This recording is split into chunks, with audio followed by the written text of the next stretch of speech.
Hello everyone, welcome to Sleepy Classes and a very good morning to all of you. तो 6 सितंबर 2025 के newspaper से related multiple choice questions को discuss करेंगे आज। And source as always हमारे पास the Hindu ही है, क्योंकि मेजरली एक वही न्यूज़पेपर है जिसकी लैंग्वेज डिफिकल्ट है, बट जब चांसेस के पेपर वहीं से आएगा हमारे पास ज़्यादा होता है। ठीक है, सो द हिंदू से ही जुड़े जो आज करंट अफेयर्स है इंपॉर्टेंट उनको डिस्कस करेंगे, कॉन्टेक्स्ट डिस्कस करेंगे न्यूज़ का क्या है, एंड उसके बाद मल्टीपल चॉइस क्वेश्चन को यहाँ पर डिस्कस करने वाले हैं। टू बिगिन विद सबसे पहले देखते हैं, not easy to switch to domestic from global says exporters. So इसका कॉन्टेक्स्ट हमारे पास क्या है कि जो 50% टैरिफ यहाँ पर यूएसए ने इंडिया के ऊपर लगाया है टू इम्पोर्ट रशियन ऑयल। ठीक है, तो 25% यहाँ पे टैरिफ तो सभी मतलब आप तरफ से लगा सकते हो कि इंडिया के ऊपर लगाया गया था। ठीक है, बट जो एक्स्ट्रा 25% है वो क्यों लगाया गया है? क्योंकि इंडिया ने रशिया से क्रूड ऑयल इंपोर्ट किया है एंड ऑल टुगेदर उसी को ही रिफाइन करके यूएसए को भी एक्सपोर्ट किया एंड यूरोपियन यूनियन को भी एक्सपोर्ट किया। तो यूएसए ने अपनी तरफ से 25% एक तरह से एक्स्ट्रा पेनल्टी लगाई है। सो एज अ रिजल्ट अब कोई भी अगर सामान या कोई गुड्स है, अगर आप वो यूएसए को एक्सपोर्ट करना चाहते हैं तो वो अब 50% टैरिफ जो है अट्रैक्ट कर रहा है। सो एज अ रिजल्ट जो इंपॉर्टेंट इंडस्ट्रीज है, बी टेक्सटाइल एंड मेजरली जब हम बात कर रहे हैं with respect to diamond industry, सबसे ज्यादा इनके ऊपर इंपैक्ट पड़ रहा है। सो ये कॉन्टेक्स्ट था इस न्यूज का। एंड इस न्यूज में आपको मेजरली यहाँ पे यही चीज बताई गई है कि एक्सपोर्टर्स का यहाँ पे पॉइंट ऑफ व्यू क्या है। तो एक्सपोर्टर्स ने यहाँ पे दो चीजें बोली। पहली चीज ये कि अभी शॉर्ट टर्म में क्या करना चाहिए एंड दूसरी चीज ये कि लॉन्ग टर्म में क्या होना चाहिए। पहले तो एक्सपोर्टर्स ये चीज बोली कि द गवर्नमेंट इज एक्सपेक्टिंग कि हम डोमेस्टिक मार्केट की तरफ ज्यादा फोकस करें यहाँ पर, है ना। बट डोमेस्टिक मार्केट में ऑलरेडी यहाँ पे एक सैचुरेशन पॉइंट या आप कह सकते हो कंपटीशन एग्जिस्ट करता है, जो कि अब ग्लोबल मार्केट में यहाँ पर एग्जिस्ट नहीं करता। So relatively selling the products which are in demand at a global level is comparatively easier, क्योंकि वही गुड्स जो हैं वो हमारे पास डोमेस्टिक मार्केट में ऑटोमेटिकली यहाँ पर एग्जिस्ट करते हैं। सो लॉन्ग टर्म सोल्यूशन में ज़रूर ये फायदेमंद रहेगा हमारे पास कि हम ग्लोबल मार्केट नहीं अपनी डोमेस्टिक मार्केट के ऊपर फोकस करें। बट अगर हम शॉर्ट टर्म सोल्यूशन की यहाँ पर बात करें तो we need to look out for alternatives कि यूएसए जो कि मेजरली हमारा सारा सामान, जिसमें major again textile and diamond industry की हम बात करते हैं, कि उनके लिए यहाँ पर ऑल्टरनेटिव्स को करंटली ढूंढना जरूरी है ताकि जो नुकसान है वो एक्सपोर्टर्स का ना हो पाए। ठीक है, तो हमें इसी तरीके से यहाँ पर ढूंढनी होंगी हमारी जो एक्सपोर्ट प्रोडक्शन है, उसी के बेसिस पे जो भी चीज़ें चल रही हैं एक्सपोर्ट हो रही हैं। या आप कह सकते हो फॉर एग्जाम्पल अगर यहाँ पर ना उन्होंने फुटवेयर का एग्जाम्पल दिया, ठीक है, कि हो सकता है ये टाइम पे जो फुटवेयर है उसकी डिमांड डोमेस्टिक मार्केट में या कोई और कंट्री में हो सकती है। ठीक है, but for items like diamonds वहां पे अगर हम देखें तो इनकी डिमांड ग्लोबल लेवल पे एट डिफरेंट कंट्रीज अगर हम देखें वो इतनी नहीं हो सकती। या अगर हम यहाँ पर डोमेस्टिक मार्केट की भी बात करते हैं तो इन दैट सिचुएशन ऑल्सो के जो डायमंड्स हैं they will not be so much in demand, क्योंकि ऑलरेडी हमारे पास कंपटीशन लोकल मार्केट में या डोमेस्टिक मार्केट में बहुत है। तो they are basically asking the central government कि आपको हमारी हेल्प करनी पड़ेगी ताकि हमें लॉसेस भी ना हो, हमारे बिजनेसेस भी यहाँ पर बंद ना हो, हम ऑल्टरनेटिव्स भी ढूंढ पाए एंड लॉन्गर टर्म पे फोकस कर सके, यानी कि डोमेस्टिक नीड्स क्या हैं उनको फुलफिल कर सकें। ठीक है, तो ये पूरा आपको न्यूज़ ने यही चीज़ बताई। देन क्वेश्चन क्या है? क्वेश्चन का कॉन्टेक्स्ट जो है वो न्यूज़ नहीं है, एक जनरल सिचुएशन आपको यहाँ पर दी गई है, उसके बेसिस पे ही आंसर करना। ठीक है, कि owing to the current political instability across many countries, the Indian rupee has sharply lost its value. एक सिचुएशन दी है in terms of US dollars. So the impact of this would be कि अगर India का या Indian rupee जो है अगर उसकी वैल्यू डॉलर के कंपैरिजन में अगर कम हो जाती है, ठीक है, करंटली अगर सपोज कीजिए कि अगर 100 INR था $1 के आसपास, ठीक है, अब वो अगर 110 हो जाता है फॉर $1, ठीक है। So in that situation what will happen? पहली सिचुएशन है आपकी कि a rise in imports from USA, second a fall in imports from USA, third है a rise in exports to USA and fourth है a fall in exports to USA. तो कौन सी situation यहाँ पर हमारे पास करंटली बिल्कुल सही बैठेगी अकॉर्डिंग टू दिस सिचुएशन? तो यहाँ पर आप एक तरह से कह सकते हो कि करेंसी जो है वो डिवैल्यू या डिवैल्यूएशन की तरफ यहाँ पर सोच रहे हैं या हो सकता है कि इंटरनेशनल मार्केट की प्राइसेस की वजह से यूएसए के जो डॉलर है उसकी कंपैरिजन में आईएनआर जो है, जिसको हम रुपीस बोलते हैं, वो कम हो गया है। तो what will happen in this situation? तो इसका करेक्ट आंसर समझने से पहले मैं आपको एक चीज बताती हूँ। सपोज कीजिए कि अब रुपीस हैं, हमें वो ज्यादा खर्चने पड़ रहे हैं एज कंपेयर टू डॉलर्स, ठीक है, जो कि पहले ऑलमोस्ट स्टेबल था, बट अब हमें रुपीस ज्यादा खर्चने पड़ रहे हैं एज कंपेयर टू $1 परचेज करने के लिए। तो हम क्या चाहेंगे? हम यही चाहेंगे ना कि हम कम से कम रुपीस जो है वो खर्च के मैक्सिमम डॉलर्स लेकर आ पाए। तब उससे क्या होगा, हम यूएसए से जो इंपोर्ट करते थे वो हम कम कर देंगे, क्योंकि हमें उन्हें डॉलर में पेमेंट करनी पड़ेगी, ठीक है। इतने डॉलर हमारे पास है नहीं, हमारी करेंसी इतनी ज़्यादा स्ट्रांग है नहीं, तो हम इंपोर्ट्स हैं वो कम कर देंगे। एंड हम on the other hand expect करेंगे कि हम यूएसए को ज़्यादा से ज़्यादा यहाँ पर एक्सपोर्ट करें ताकि हम डॉलर्स में ही कमा सकें, ठीक है। सो एज अ रिजल्ट हमारे पास डॉलर ज़्यादा हो जाएगा और रुपी जो है हमें कम से कम खर्चना पड़ेगा, ठीक है। तो इसका करेक्ट हमारे पास आंसर ऑटोमेटिकली क्या बनता है? ऑप्शन नंबर डी बनता है हमारे पास। सेकंड एंड थर्ड सिचुएशन हमारी करेक्ट हो जाती है, ठीक है, कि a fall in imports from USA, ठीक है, क्योंकि खर्चने पड़ेंगे, डॉलर्स की पेमेंट करनी पड़ेगी, बट हमारे पास ऑप्शन क्या है कि हम डॉलर्स को यहाँ पर कंज्यूम ना करके हम प्रिजर्व करने की कोशिश करें, ठीक है, क्योंकि हमें इंटरनेशनली मार्केट में पेमेंट जो है उसके अकॉर्डिंग करनी पड़ेगी। And rise in exports to USA. तो सेकंड एंड थर्ड सिचुएशन हमारी करेक्ट हो जाती है। तो सेकंड एंड थर्ड के अकॉर्डिंगली हमारा correct answer option number D बनता है। डिटेल्ड आंसर आप पढ़ सकते। Then India plans to strengthen nuclear deterrence drone warfare capabilities. Sorry. तो इसका कॉन्टेक्स्ट हमारे पास अगेन एंड अगेन क्या आता है? ऑपरेशन सिंदूर, ठीक है। ऑपरेशन सिंदूर, या हम देख रहे हैं कि आसपास हमारा जो जियोपॉलिटिक्स है वो चेंज हो रहा है। चाइना का इम्पैक्ट अगर आप देखें वो कॉन्टिन्यूसली बढ़ता जा रहा है। ऑल्दो इंडिया अभी चाइना के साथ डिप्लोमेटिक रिलेशंस या टाइज जो है वो ओपन हो चुकी हुए, ठीक है, या ट्रेड भी हम वापस से रिज्यूम कर रहे हैं थ्रू वेरियस मीन्स जो पहले से बंद कर दिए गए थे। बट आप देखिए तो चाइना का इम्पैक्ट भी बढ़ रहा है, यहाँ पर रशिया का इम्पैक्ट बहुत ज़्यादा बढ़ रहा है। देन वी कैन सी कि यूएसए की जो इंटरफेरेंस है वो पाकिस्तान के कॉन्टेक्स्ट में भी बढ़ रही है। एंड ऑल टुगेदर यूएसए ने टैरिफ्स जो इंडिया के ऊपर लगाए।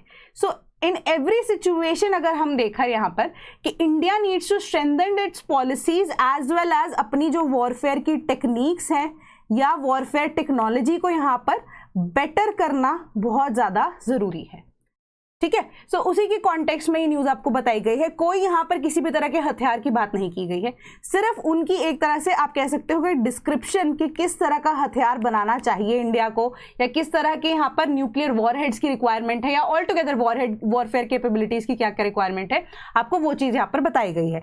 सबसे पहले इसका नाम क्या है? Technology perspective and capability road map for the year of 2025, ठीक है, इस साल बनाया गया है। अगले 15 साल के लिए ये एक ब्लूप्रिंट की तरह एक्ट करेगा मिलिट्री प्रिपेयर्डनेस के लिए, ठीक है।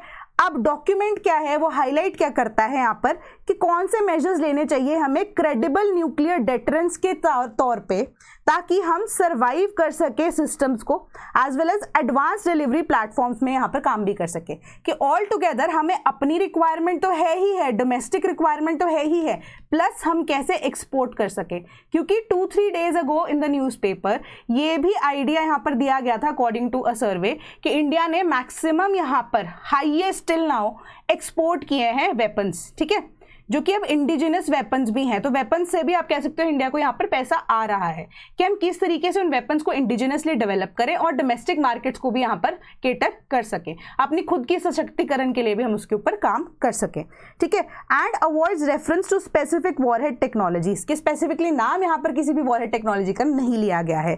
आउटलाइन करता है ये फ्यूचर एक्विजिशन जैसे कि nuclear command and air infrastructure, radiation detection tools and mobile decontamination units, इन सब के ऊपर फोकस करेगी। एक तरह से ब्लूप्रिंट ही है, ठीक है। इस पे काम किस तरीके से होगा, वो नई नई टेक्नोलॉजीज 15 साल के अंदर तो आती रहेंगी, उसके ऊपर डेवलप करना पड़ेगा, ठीक है। Unmanned ground vehicles for chemical, biological, radiological and nuclear reconnaissance, ठीक है। And also for the agenda जो कि एम करता है at strengthening the protection against potential nuclear और केमिकल फॉलआउट, अगर होता है तो। वैसे केमिकल बैन्स यहाँ पर है ही हैं, केमिकल जो वेपन्स है वो बैन तो है ही हैं, बट अब अब उसके ऊपर यहाँ पे कोई भी ऐसे चेक तो नहीं रखा जा रहा ना, मल्टीपल तरीके से हम देख रहे हैं कि रशिया यूक्रेन वॉर में यहाँ पे केमिकल वेपन्स को भी यूज किया गया है, तो हो सकता है आने वाले टाइम में बायोलॉजिकल वेपन्स को भी यूज किया जा सके, है ना, जैसे कि अब कोविड के टाइम पे में भी आइडिया लगाया जाता है कि बायोलॉजिकल वेपन को यहाँ पे यूज किया जा रहा है, so on and so fourth. ठीक है, एरियल फ्रंट पे आर्मी ने प्रोजेक्ट किया है रिक्वायरमेंट कि एक स्टेल्थ जो कि अब रिमोटली पायलटेड एयरक्राफ्ट है, उनकी रेंजेस कितनी होनी चाहिए, that is 1500 kilometre and altitude होना चाहिए 60,000 फीट्स का। और ड्रोन्स जो कि अब कैरी करेंगे इलेक्ट्रॉनिक वॉरफेयर पेलोड्स को, न्यूक्लियर पेलोड्स को, बायोलॉजिकल केमिकल डिटेक्शन इक्विपमेंट को and even guide the artillery fire. ठीक है, उसके अलावा लॉइटरिंग एम्यूनेशंस की जब हम बात करते हैं, उसकी म्यूनेशंस की भी हमें रिक्वायरमेंट है। आर्टिफिशियल इंटेलिजेंस के द्वारा वो एनेबल होने चाहिए ताकि वो टारगेट को यहाँ पर हिट कर सके। रीयूजेबल वॉरहेड सिस्टम्स की हमें रिक्वायरमेंट है। In addition integrated surveillance and targeting drones are expected कि वो हमारी बैटलफील्ड की कैपेबिलिटीज़ को बढ़ाएगा। एंड हॉस्टाइल ड्रोन स्वॉर्म्स को यहाँ पर हमें केटर करना आना चाहिए कि कैसे उस अटैक को हम सहेंगे अगले 15 साल में, क्योंकि अब आगे जाके खुद जाके तो मतलब ऐसा नहीं होगा कि आर्मी खुद जाके लड़ रही है, नेवी खुद जाकर यहाँ पे लड़ रही है, वो एट द एंड आप लगा सकते हो कि बिल्कुल कन्वेंशनल तरीका होगा। नया हमारे पास मॉडर्न टेक्निक्स जो है वो क्या है या तरीका क्या होगा कि हम जैसे स्वॉर्म अटैक है जो यूएवीज का था, है ना, ऑपरेशन सिंदूर के टाइम पे हमने देखा, वही चीज़ को यहाँ पर रिपीट की जाने की बात की जा रही है। नया तरीका है, मॉडर्न वॉरफेयर बोलते हैं जिसको हम। अडेप्टिव जैमिंग सिस्टम्स होने चाहिए। इलेक्ट्रॉनिक डिनायल बबल्स 15 किलोमीटर के रेडियस में, ताकि न्यूट्रलाइज किया जा सके कोई भी अगर अटैक आता है, स्पेसिफिकली यूएवीज के कॉन्टेक्स्ट में। अंडरस्कोर करना rising importance of electronic warfare in the modern combat. ये चीजें यहाँ पर आपको बताई गई हैं। देन स्ट्रेटेजिक शिफ्ट होना चाहिए टुवर्ड्स इंटीग्रेटेड डेटरेंस, कि कंबाइन करें हम न्यूक्लियर रेजिलियंस को, इलेक्ट्रॉनिक वॉरफेयर को और अनमैन्ड स्ट्राइक प्लेटफॉर्म्स को, ताकि नेशनल सिक्योरिटी को इन द कमिंग डिकेड्स हम स्ट्रेंथन कर सकें।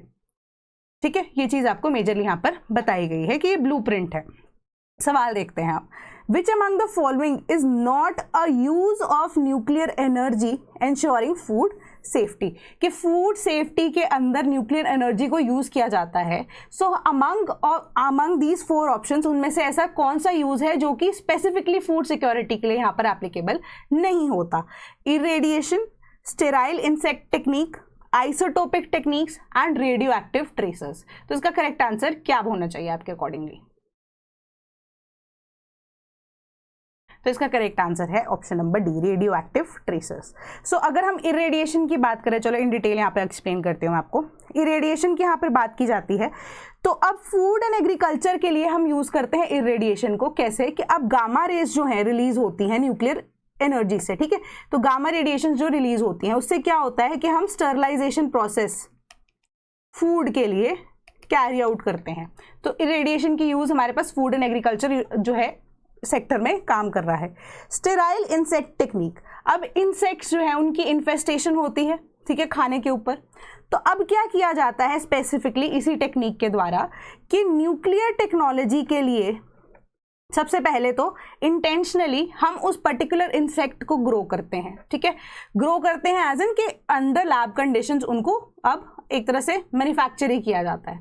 ठीक है, तो उसके बाद क्या होता है कि जितने भी मेल्स होते हैं उनको थ्रू न्यूक्लियर रेडिएशन यहाँ पर क्या कर दिया जाता है, स्टेराइल कर दिया जाता है, यानी कि they are not capable of producing an offspring. ठीक है, जब भी वो मेट करेंगे with a female.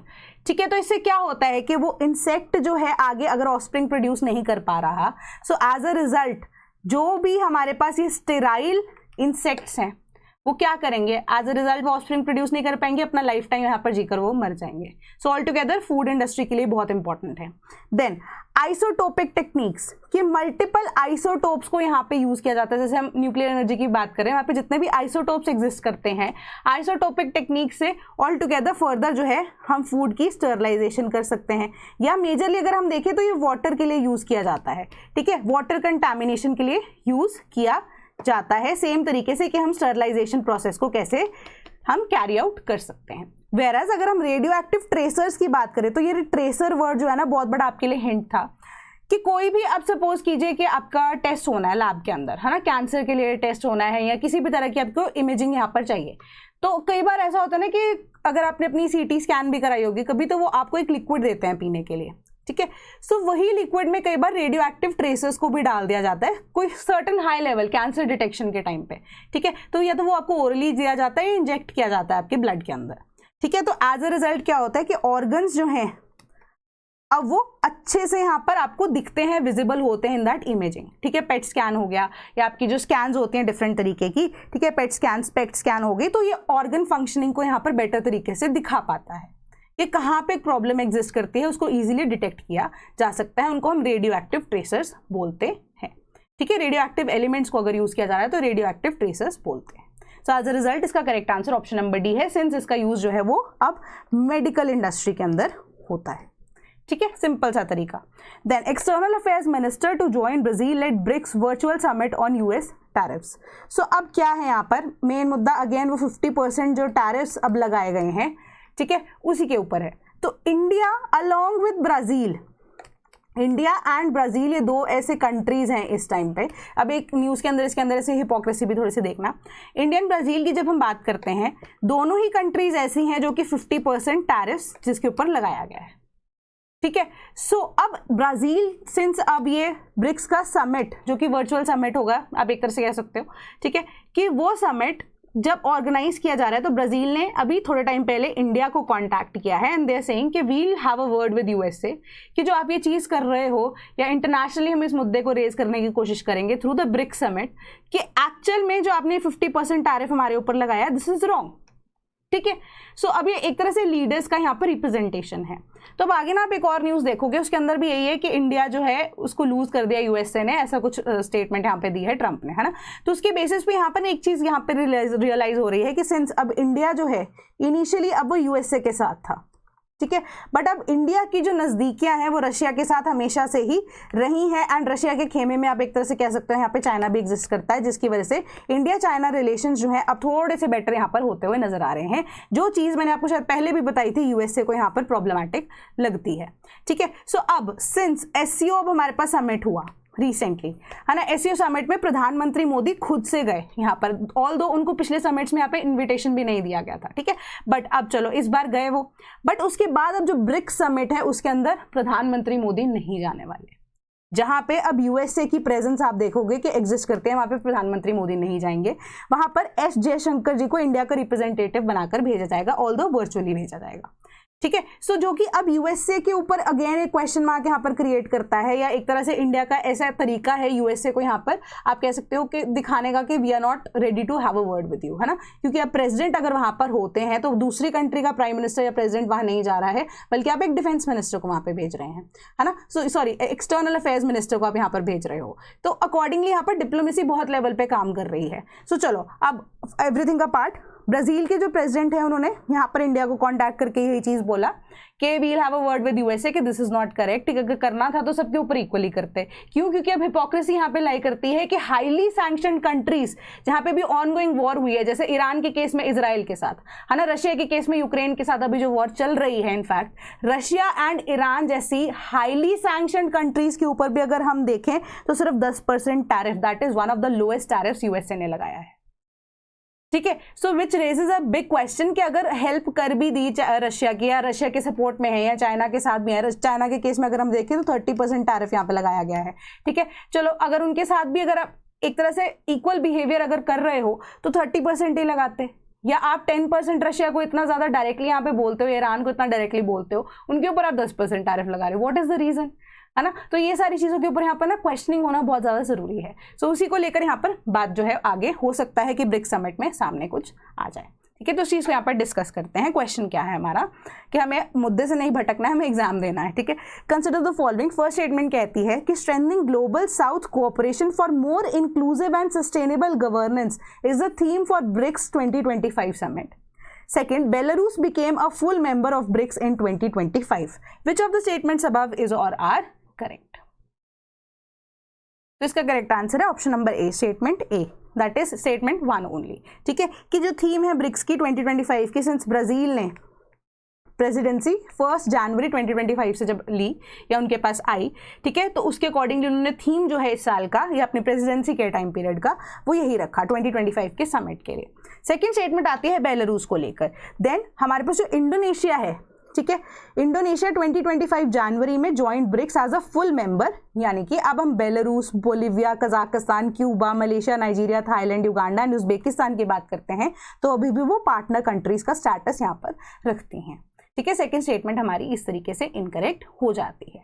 Then next हमारे पास न्यूज है कि 14.44 lakh hectares of crops hit by heavy rains in Maharashtra, ठीक है। तो एक नॉर्मल सी न्यूज है हमारे पास कि फ्लड्स आए हैं, फ्लडिंग हुई है, रेनफॉल बहुत ज्यादा हुई है, जिस वजह से जो रेन की वजह से हमारे पास जो क्रॉप्स हैं वो डिस्ट्रॉय हो गई हैं। तो आपको यहाँ पर डिस्ट्रिक्ट्स के नाम दिए गए थे और इसके ऊपर यहाँ पर कुछ भी आपको पढ़ने की जरूरत एक्स्ट्रा नहीं है, ठीक है। तो क्वेश्चन यहाँ पे मुझे आपको डालना था, बताना था, ज्योग्राफी से रिलेटेड थोड़ा सा, क्रॉपिंग सिस्टम या एग्रीकल्चर से रिलेटेड अगर हम डिस्कस कर लेते हैं यहाँ पर, वो क्या है, consider the following pigeon pea, lentils, oats, maize, sorghum, chickpea, how many of the above are zaid crops. तो चलो हिंट दे देती हूँ आपको, जायद क्रॉप्स कौन सी क्रॉप्स होती हैं कि जो अब इंटरमीडिएट पीरियड्स में, जैसे कि खारिफ से राबी या राबी से खारिफ वाला सीजन के बीच में जो ट्रांजिशन पीरियड होता है, उस टाइम पे जो क्रॉप्स यहाँ पे उगाई जाती हैं, जिससे आप कह सकते हो कि सॉइल की फर्टिलिटी वापस से रिज्यूम की जा सके, ठीक है, या जो एक तरह से आपको इकोनॉमिक बेनिफिट भी दे रही हैं, ठीक है। तो जो दोनों सीजन्स के ट्रांजिशन पीरियड में इजीली ग्रो की जा सकती है, उनको हम जायद क्रॉप्स बोलते हैं, ठीक है। तो इनमें से कौन सी, कितनी है ऐसी यहाँ पर हमारे पास जायद क्रॉप्स, आपको ये बताना था। ऑप्शन ए कह रहा है ओनली 3, बी कह रहा है ओनली 4, सी कह रहा है ओनली 5 एंड डी कह रहा है ऑल 6। तो इसका करेक्ट आंसर आपके अकॉर्डिंगली क्या बनता है? तो ये रटने वाली चीज़ है, यहाँ पर आपको कोई एक्स्ट्रा इन्फॉर्मेशन देने की जरूरत नहीं है। तो रटने के हिसाब से मैं अगर आपको बताऊं तो ओनली 4, ऑप्शन नंबर 20 का करेक्ट आंसर बनता है, ठीक है। राबी क्रॉप्स के अंदर स्पेसिफिकली हमने यहाँ पर ग्राम, दैट इज चिकपी, हमारा एक तरह से वो राबी क्रॉप है।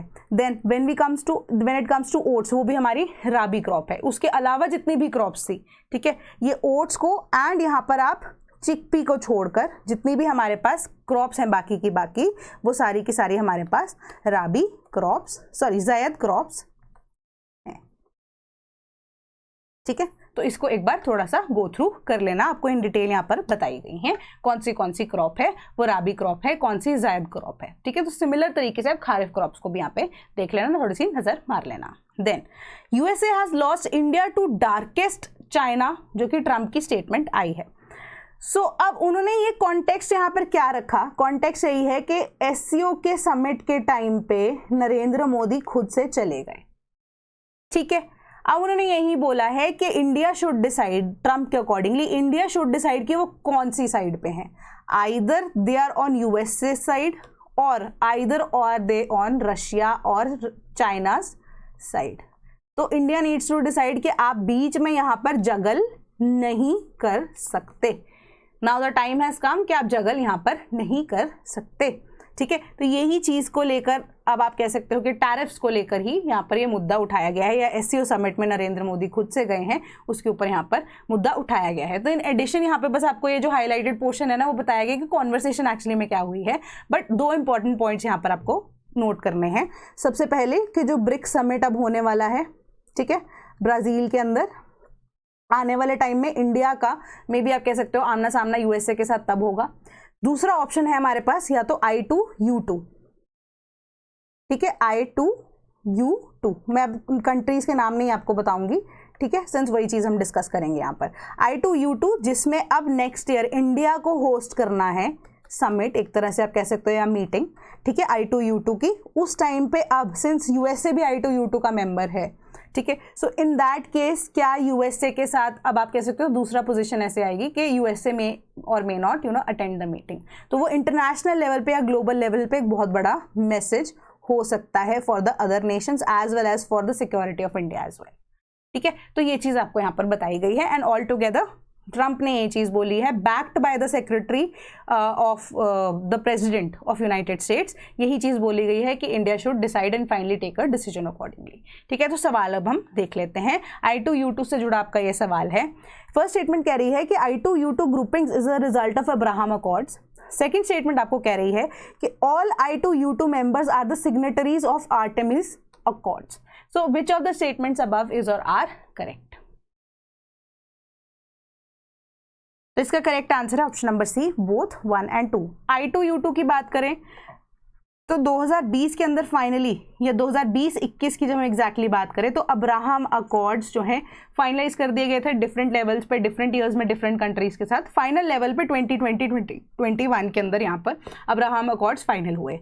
तो I2U2 के अंदर हमारे पास अब क्या है, इजराइल है, इंडिया है, USA है और UAE है। ठीक है, तो ये 4 नेशंस है हमारे पास। I से 2 नेशंस हो गए एंड U से 2 नेशंस हो गए।